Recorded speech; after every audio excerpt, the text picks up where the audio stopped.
7 wood versus 3 wood. What's the difference? The 3 wood is much longer than a 7 wood. When you put the shaft down on the ground, you'll notice that we have about 1.5 inches to 2 inches difference in length.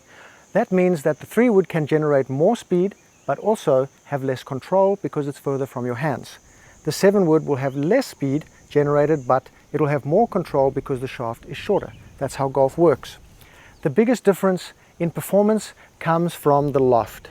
The 15-degree 3 wood and the 19 to let's say 22-degree 7 wood can make a very big difference in how you hit the ball. When you look at a 3 wood, it presents a much flatter face. When you look at the 7 wood, you can actually see more of the face and it feels like it's much higher lofted than the 15-degree 3 wood, even though it's only 5 to 7 degree difference. But that 5 to 7 degree difference is humongous when it comes to actually hitting the golf ball. The 7 wood gives you the confidence that you have enough loft after you see the face that you can take a beautiful, slightly downward shot onto the ball and still get the ball elevated. With a 3 wood, you're always feeling like you're trying to add loft. You're trying to fight a slice because it's so low lofted. That's why I always say 7 wood is a cheat club. You need to get a 7 wood. It doesn't even matter what handicap you are.